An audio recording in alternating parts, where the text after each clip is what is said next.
Morning voice എന്ന പ്രതിദിന വചനധ്യാന പരമ്പരയിലേക്ക് ഏവർക്കും സ്വാഗതം.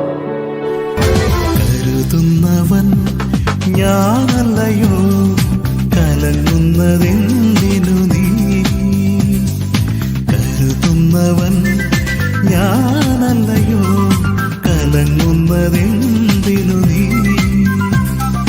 കണ്ണുനീരിന്റെ താഴ്വരയിൽ കൈവിടുകയില്ല ഞാൻ നിന്നെ. കണ്ണുനീരിന്റെ താഴ്വരയിൽ കൈവിടുകയില്ല ഞാൻ നിന്നെ. ഇന്ന് നമ്മോട് ധ്യാനചിന്ത പങ്കുവെക്കുന്നത് സുശേഷകൻ ഡേവിഡ് പി ഐസക്, ഗുജറാത്ത്. പ്രാർത്ഥനയോട് ശ്രവിച്ചാലും. ദൈവനാമം മഹത്വപ്പെടുമാറാകട്ടെ. മോർണിംഗ് വോയിസിലൂടെ ഞങ്ങളെ ശ്രദ്ധിക്കുന്ന എല്ലാ മാന്യ ശ്രോതാക്കൾക്കും കർത്താവും രക്ഷിതാവുമായ ക്രിസ്തുയേശുവിന്റെ വലിയ നാമത്തിൽ പ്രഭാതവന്ദനം അറിയിക്കുന്നു.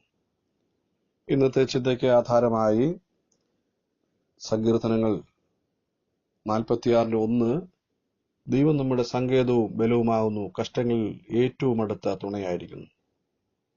ദൈവത്തെ സ്വായത്തമാക്കിയ ഒരു ഭക്തന്റെ ആത്മവിശ്വാസമാണ് ദൈവം ബലമാണ്, സങ്കേതമാണ്, കഷ്ടങ്ങളിൽ മധ്യത്തിൽ കൈവിടാത്തവനാണ് എന്നുള്ളത്. കഴിഞ്ഞ 2019 20 അതുപോലെ തന്നെ ഈ പോയ വർഷങ്ങൾ അത് കേരളത്തെ സംബന്ധിച്ച് എത്രയോ ദാരുണമായ സംഭവങ്ങൾ നമ്മുടെ ദൃഷ്ടിയിൽ അത് പതിഞ്ഞു പോയിരിക്കുന്നു. ആ സമയത്തൊക്കെ അത് ഗവൺമെന്റിൽ നിന്ന് നമുക്ക് സഹായങ്ങൾ എത്തിച്ചിട്ടുണ്ടായിരുന്നു. അതൊക്കെ പ്രശംസാർഹമായ ഒരു കാര്യമായിട്ടാണ് ഇരിക്കുന്നത്. അനുകാലിക വാർത്തകൾ കേൾക്കുന്നവരും കാണുന്നവരും ഒരുപോലെ സമ്മതിക്കുന്ന കാര്യമാണ്. അതോടൊപ്പം പ്രതികൂലങ്ങൾ കൈവിടപ്പെട്ടവരും കണ്ടില്ല എന്ന് നടിച്ചവരുമായ ധാരാളം ആളുകളും അന്ന് ഉണ്ടെന്നുള്ളതും യാഥാർത്ഥ്യമാണ്.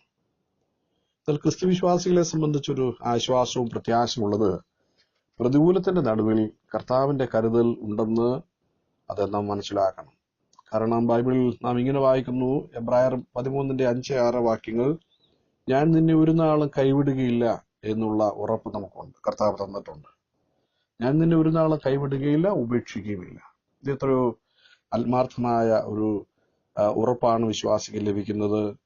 നമ്മുടെ ജീവിതത്തിന്റെ എല്ലാ മേഖലകളിലും നമുക്കിത് ലഭ്യമാകാവുന്ന ഒരു ഉറപ്പാണ്, ധൈര്യമാണ് ദൈവത്തിൽ നിന്നുള്ളത്. ദൈവം നമുക്ക് ഏറ്റവും അടുത്ത തുണയാണ്. അപ്പോസ്തലനായ പൗലൂസ് തന്റെ അന്തിമ സമയത്ത് പറയുന്ന ചില വാക്കുകൾ 1 തിമോത്തി 4:16-17 വാക്യങ്ങൾ കാണാൻ കഴിയും. എന്താണിത്? 1-ാം പ്രതിപാദത്തിൽ ആരും എനിക്ക് തുണ നിന്നില്ല എന്ന് പറയുന്നു. എല്ലാവരും എന്നെ കൈവിട്ടു എന്നാണ് പൗലൂസ് പറയുന്നത്. പ്രതികൂലങ്ങളുടെ അലമാലകൾ ആഴങ്ങളിൽ നിന്നും ചുറ്റുപാടുകളിൽ നിന്നും ഒരു ഭക്തന്റെ നേർക്ക് ആഞ്ഞടിച്ചെന്ന് വരാം. ഒന്നിനു പുറമെ ഒന്നായി അത് ഉണ്ടായി എന്ന് വരാം. നിത്യത്തിൽ വിശ്രമിക്കുന്ന ഭക്തരായിരുന്ന എം. സാർ ഒരിക്കൽ പാടി കൈവിടുകയില്ല കർത്താവെ, കൈവിട്ടാൽ പിന്നെ ആരുള്ളൂ എന്നുള്ളത്.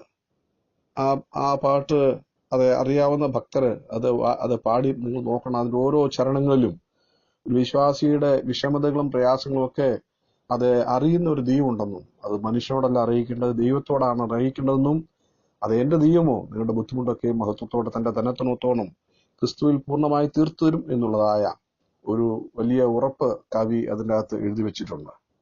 ഇത് എത്രയോ യാഥാർത്ഥ്യമായ ഒരു കാര്യമാണ്.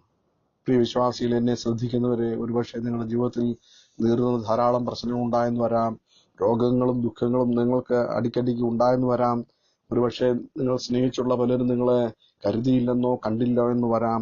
എന്നാൽ നമ്മളെ കാണുന്ന ഒരു ദൈവമുണ്ടെന്നുള്ളതായ കാഴ്ചപ്പാട് നമുക്ക് എപ്പോഴും ഉണ്ടായിരിക്കണം. അതിവിടെ വായിക്കുന്നത്, കാരാഗ്രഹത്തിൽ പൗലൂസ് കിടക്കുന്ന സമയത്തും അത് തന്നെ സ്നേഹിച്ച പലരും അത് തന്റെ അടുക്കൽ വന്നു.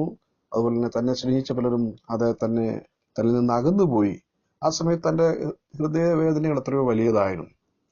അപ്പോൾ കാരാഗ്രഹ വേദനയേക്കാൾ കൂടുതൽ വേദനയാണ് അത് തന്നെ സ്നേഹിച്ചിട്ട് വിട്ടുപോയ ചില പ്രിയപ്പെട്ടവരെ.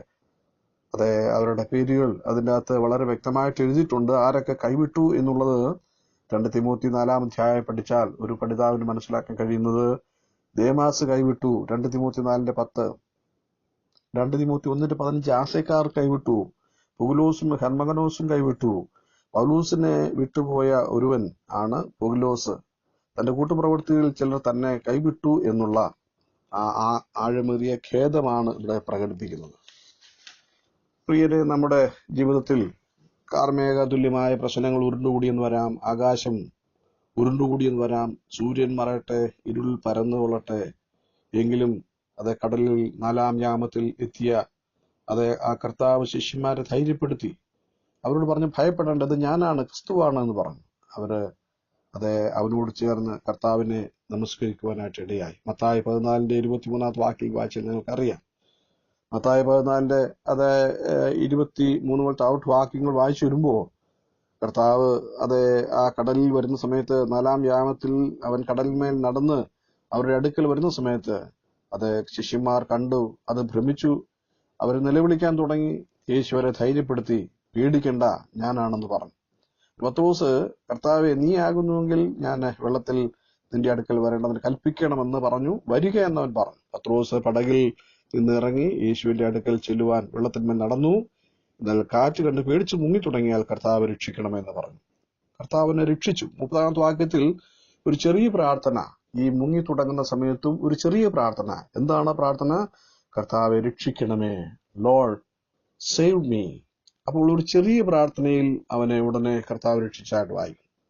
ഇതൊരു ചെറിയ പ്രാർത്ഥന ക്രൂശിൽ കള്ളൻ പ്രാർത്ഥിച്ചു. ലൂക്കോസിന്റെ സുവിശേഷം 23-ാം അധ്യായത്തിൽ അവിടെ ഇങ്ങനെയാണ് യേശുവിനോട് ചേർന്ന് കിടന്ന കള്ളൻ പ്രാർത്ഥിച്ചത്: യേശുവെ, നീ രാജ്യത്ത് പ്രാപിച്ചു വരുമ്പോൾ എന്നെ ഓർക്കണമേ, ലോർഡ് റിമെമ്പർ മീ. ഒരു ചെറിയ പ്രാർത്ഥന. ഉടനെ അവന് സ്വർഗം ലഭ്യമാകുവാനിടയായി. പത്രോസിന് ആഴത്തിലേക്ക് മുങ്ങിത്താഴാൻ തുടങ്ങിയ പത്രോസിന് കൈ കൊടുത്തിട്ട് അവനെ രക്ഷിച്ചു. അവന്റെ ആഗ്രഹം, ലോർഡ് കർത്താവെ, എന്നെ സഹായിക്കണമേ, എന്നെ രക്ഷിക്കണമേ എന്നുള്ള ചെറിയ പ്രാർത്ഥന. പ്രിയരെ, നിങ്ങളുടെ ജീവിതത്തിൽ നീറുന്ന പ്രശ്നങ്ങൾ, പ്രയാസങ്ങൾ കടന്നു പോകുന്നവർക്ക് ഈ വിഷയം നിങ്ങൾക്ക് വളരെ ധൈര്യം തരുന്ന ഒരു വിഷയമാണ്. സങ്കീർത്തനം 56:3 ഞാൻ ഭയപ്പെടുന്ന ആളിൽ നിന്നിൽ ആശ്രയിക്കും എന്ന് സങ്കീർത്തക്കാരൻ ഓർപ്പിക്കുന്നു. യോഹന്നാന്റെ സുവിശേഷം 6:15 മുതൽ 21 വരെ വാക്യങ്ങൾ അപകട സന്ദർഭത്തിൽ ദൈവം ആയ കർത്താവ് അവരുടെ അടുത്ത് വന്നു എന്നാണ് വായിക്കുന്നത്.